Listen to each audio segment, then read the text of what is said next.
Presentasi anjir. Assalamualaikum warahmatullahi wabarakatuh. Perkenalkan, kami dari kelompok 4, kelompok konsep KNN. Pertama-tama saya akan memperkenalkan anggota kelompok saya.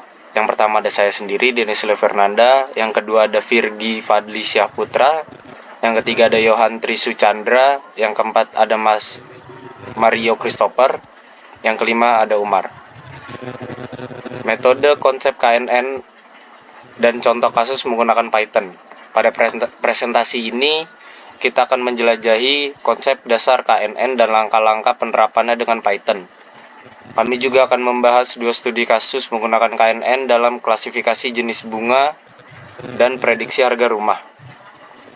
Konsep dasar KNN. Yang pertama, definisi dari KNN adalah metode pembelajaran mesin yang menggunakan yang digunakan untuk klasifikasi dan regresi. Yang kedua, ada cara kerja KNN mencari tetangga terdekat dari sampel yang akan diprediksi berdasarkan jarak Euclidean atau matriks lainnya. Yang ketiga ada parameter K. Nilai K menentukan jumlah tetangga terdekat yang akan digunakan dalam prediksi. Selanjutnya langkah-langkah penerapan KNN dengan Python. Persiapan data. Yang pertama ada persiapan data, mengumpulkan dan mempersiapkan data yang akan digunakan dalam pemodelan KNN. Yang kedua ada normalisasi data, mengubah data menjadi skala yang seragam untuk mencegah pengaruh dominasi atribut. Yang ketiga ada pembagian data, membagi data menjadi data pelatihan dan data uji untuk mengukur performa model. Selanjutnya akan dilanjutkan oleh Irgi. Ya, terima kasih. Selanjutnya tentang kasus studi pertama klasifikasi jenis bunga menggunakan KNN. Yang pertama ada dataset iris menggunakan dataset iris yang populer untuk mengklasifikasi jenis bunga berdasarkan atributnya. Lalu ada proses klasifikasi, menghitung jarak antara sampel uji dengan sampel pelatihan untuk menentukan tetangga terdekatnya. Lalu yang terakhir ada hasil dan evaluasi, yaitu membandingkan jenis bunga yang diprediksi dengan jenis sebenarnya dan melakukan evaluasi performa model. Selanjutnya ada kasus studi kedua, prediksi harga rumah dengan KNN. Yang pertama itu data real estate, menggunakan data real estate untuk memprediksi harga rumah berdasarkan atributnya. Yang kedua, skema cross validation, menggunakan skema cross validation untuk memvalidasi performa model yang digunakan. Yang ketiga ada performa model, menilai performa model dengan menggunakan metrik seperti mean absolute error atau disingkat dengan MAI dan root mean square error. Kesimpulan.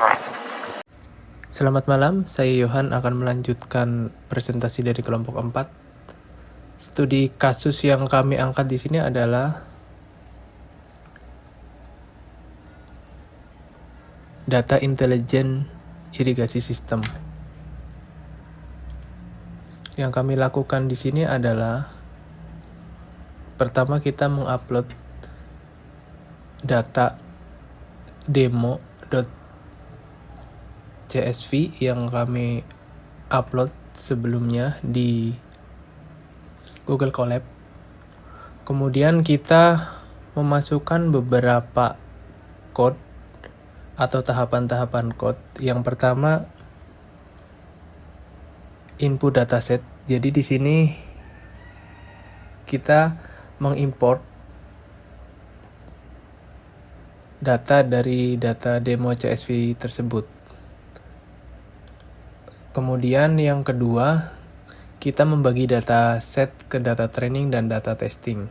Seperti terlihat di sini, ini adalah shortcode-nya. Langkah yang ketiga adalah memanggil fungsi KNN tersebut. Selanjutnya menentukan prediksi. Kemudian ada evaluasi dan validasi. Untuk short code-nya bisa kelihatan di sini. Untuk evaluasi dan validasi di sini ada beberapa tahapan juga, seperti terlihat di sini. Kemudian kita